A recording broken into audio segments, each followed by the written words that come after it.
So Flash Season 8's Armageddon event has concluded after 5 episodes, and today in this video I am going to talk about it. So if you have not yet seen the latest episodes, well, this is your warning for spoilers ahead, alright? So let's begin this review by talking about the main plot of Armageddon. So an alien named Despero, who I have on screen right now, he is the main villain of the Armageddon event.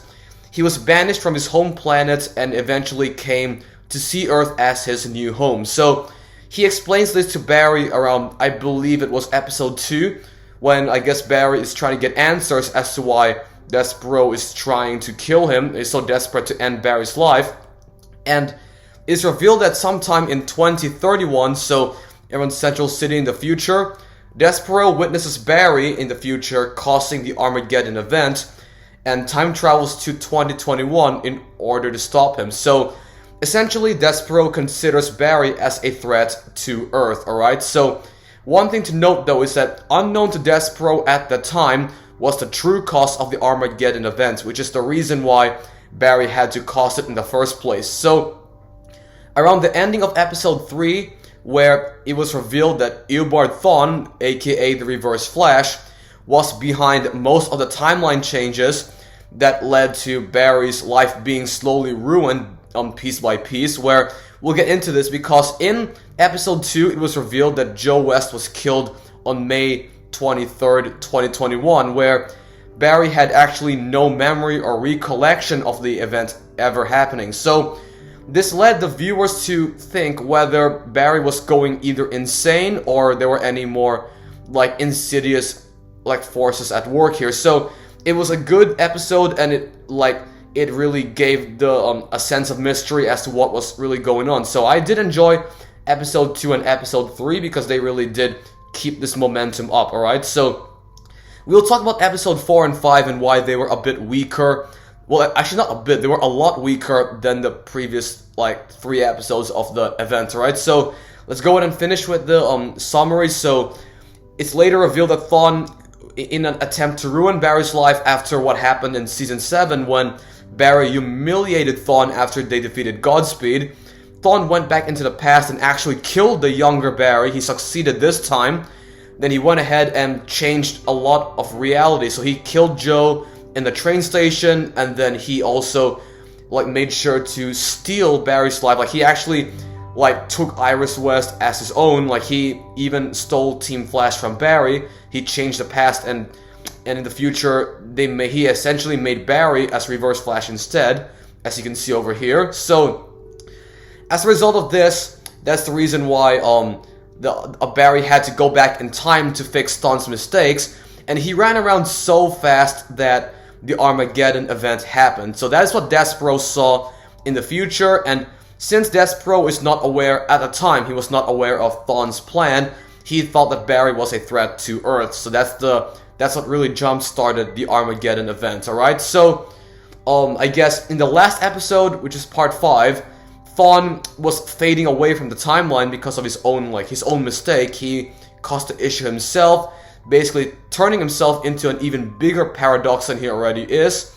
And we see Team Flash, in an interesting set of events, we see Team Flash going back and forth whether they should save Thawne or let him disappear. So eventually Joe talks, that's actually an understatement. He shouts at Barry and Iris because they actually decided to let Thawne disappear initially. Allegra and Chester were trying to tell them to spare Thawne's life, and then Joe kind of lays it out on them, and he actually shouts at them both, but then they eventually decide to save Thawne's life. So yeah, although at the expense of taking away Thawne's speed, alright? So yeah, this plot was... Oh yeah, before I go in and talk about the plot though, Oliver's daughter, Mia, does make a return at the last episode, and she's searching for William. So not really too much to say about her overall, but yeah, so this plot was very interesting and was mostly expanded upon during episode 4, because episodes 2 and 3 were mostly mysteries. Most of the context was really set up around episode 4. Despero actually forces Barry to kill Thawne. He's telling them to end Reverse Flash's life because Despero finally figures out the truth as to why the Armageddon even happened, because Thawne is a big threat to the timeline and also is the reason why Barry had to do it. So yeah, Despero is trying to convince Team Flash to end Thawne, but then Barry obviously goes against what Despero is trying to do. They end up having a huge fight, with Barry eventually being the winner. So the actual fate of Despero is unknown right now, so we don't actually know whether he is alive or dead. But if they ever want to mention him again in the future or bring him back, they have certainly left the door open for that. Alright, so let's go in and talk about the rest of the plot, which is, I guess they really had a strong start, but unfortunately, I would say around episode 4, they kind of lost the momentum. And I covered this in my video before, which I will link in the description below, where I reviewed episode 4, because I said in that video that I would review the whole event once it concluded, but in that video I specifically focused on episode 4, and I also explained that the momentum was ruined in that episode. So now I'm gonna talk about the episode, episodes 1, 2, and 3 in comparison to episodes 4 and 5. So the first 3 episodes were actually pretty good. So after the dumpster fire that was season 7, I really didn't expect much from this event, but I was pleasantly surprised because they really set up a lot of mystery.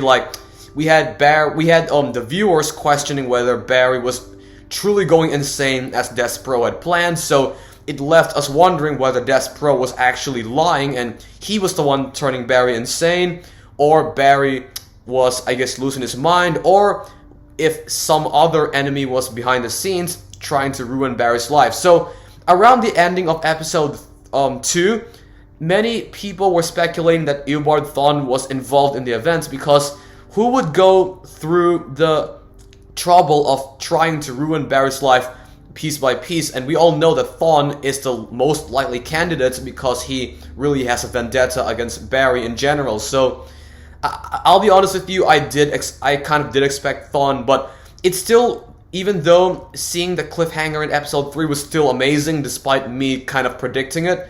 So yeah, that's what I'm saying. The first 3 episodes of this event were done very well.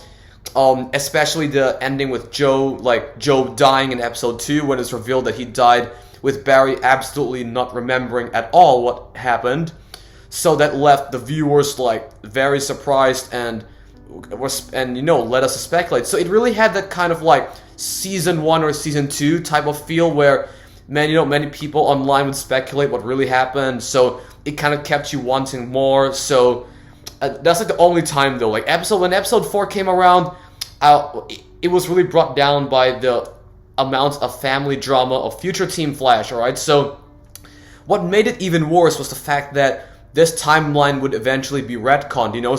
It's only a possible future, and we know that Barry would eventually fix this by the end of the event. So they focused too much on future Team Flash, who would eventually just be erased from the timeline anyway. And especially Ryan Choi. I want to talk about Ryan Choi because in, I believe it was early November, right before season 8 even aired, I did say that I was excited to see Ryan Choi come back, because the only time we had seen him was during Crisis on Infinite Earths, him being a Paragon, and I was excited to see him brought back. But unfortunately though, his presence was disappointing. Especially, I expected a lot more from him after seeing him back in the Crisis crossover. So, don't get me wrong, he did have some good fight scenes, but I really thought that his whole storyline, I really could do without him complaining about love. It was just pure cringe, and I guess it was made even worse as well with Allegra and Chester's future storylines. So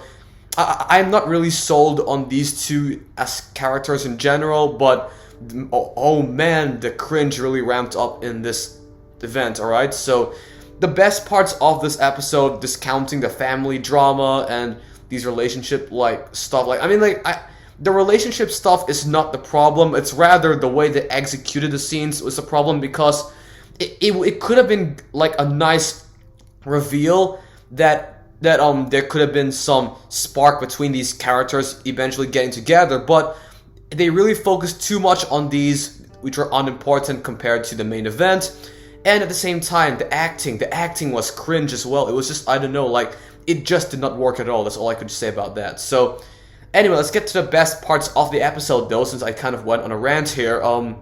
The best parts of the episode were Barry, Alan, and Damien Dark and Thawne. Like, Damien Dark, he actually appears in episode 4, so he's here, and it's centered around them trying to rectify what Thawne had done. And also, Damien Dark's storyline regarding his daughter was just a cherry on top and made his character much more likable. So that's Damien Dark, the villain of Arrow Season 4, and he occasionally also shows up in Legends, alright? So, and I mean the Legends TV show.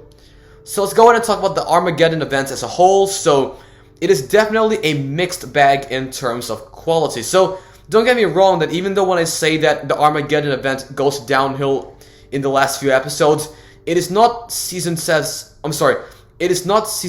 level of trash by any means, alright? So, it hasn't gotten to the level of trash that was season 7, but I would say that the event peaked around episode 3, and it just went downhill during the last 2 episodes, which I did cover in my other video, alright? So, let's go ahead and talk about, I guess, the rest of Eobard Thawne, because, you know, he was really very important to the Armageddon events. He's just basically the main cause of it, because he was the reason why Barry had to time travel and cause the crisis on Earth in the first place, alright? So, as for Despero, though, he was intimidating in the first 3 episodes, and then it's around episodes 4 and 5, again, like I said before, when the event loses momentum, Despero himself gets less scary as the episodes progress, but in episode 2 and episode 3, especially when he's torturing Team Flash, trying to get the location of Barry, that was like, I was like, wow, I was actually a bit terrified by him at that point, but, he kind of loses that in the last 2 episodes, right? Like, that's what I'm saying, I don't know, like, I guess, in a nutshell, the way I can describe this event, it starts off with a bang and ends with a whimper. That's one way I can describe it. That's, I think, the best way to describe it, actually. Yeah, so Damien Dark was a major standout. Like, I know I keep referencing Dark, but he really was a major standout in this Armageddon thing. Like, I mean it in a great way. He was really fascinating to see him help Barry, and I really, like, I watched Arrow Season 4, and the season does go downhill, like, after episode 12. Well, it really jumps the shark after, you know, Laura Lance's death, but Damien Dark was still one of the best villains despite having a badly written season. So, the villain of Arrow Season 4 showing up for Flash Season 8 was a pleasant surprise, and I also liked the way how Barry was pretending to be evil initially. It kind of, like, reminded me of Season 3, Episode 22, when Barry was, I guess, pretending to be evil at the time, and then he had, you know, they were trying to get the Dominator tech to defeat Savitar initially, so yeah. So it was very fascinating to see this happen again, and Damien figures out the truth and tries to strangle Barry. So yeah, Damien Dark continues to be scary, despite, you know, like, despite having some badly written seasons, so yeah, Barry eventually drops the facade, and they work together to fix the timeline, to damage the timeline after what Thawne did. And, the actor of Damien Dark continues to be awesome as well. And he also appears in the final part of Armageddon as well, so that's also another pleasant surprise. I personally thought that he would only appear in the 4th part, but then the promotional video on YouTube for the final part is what kind of made me realize that Dark would be in it. But still, yeah. Also, Mia basically appears in that episode as well. So that's pretty much the entire event, really. So Despero's fate is unknown for now.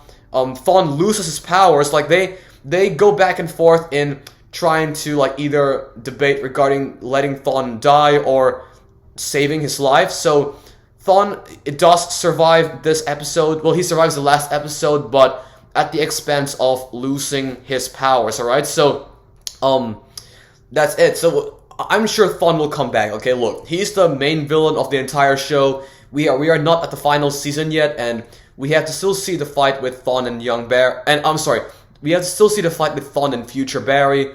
when they time travel to the year 2000. So there is no question that Thawne is definitely going to come back, right? So that's pretty much the entire event, right? So we also get a lot of more of Thawne's backstory, but like I said before, I know if you've seen my other Flash videos, I might sound like a broken record by now, but I always stand by my original opinion that Matt Letcher would portray the hatred for Barry a lot better than Tom will. So again, like I'm saying though, I'm still glad to see Reverse Flash, but it does feel like we were robbed of like the original Thawne's face, and you see, like if rewatch season 2 episode 11, and you'll see just how great of an actor Matt Letcher truly is. All right, so episodes 2 and 3. In conclusion, episodes 2 and 3 were the best episodes of like these 5 episodes that were released. So I would say that the Armageddon event was mostly okay. Like, it would have been great if they kept the momentum of the first 3 episodes, but after the last 2 episodes, I will give it maybe an average rating. So it's not too bad, okay? So don't get me wrong, it's not season 7 levels of bad, but it's not really a masterpiece that it could have been, alright? So, I guess that's that for the review of Armageddon. So leave a comment down below if you have any extra input. And it's a really exciting week because, I'm going to see Spider-Man No Way Home as well, in addition to finish watching the Armageddon event, alright? So yeah, I will see you in my Spider-Man review. Raphael out, and if you have any extra input, feel free to comment down below. But I will see you in my next video. Thank you very much for watching.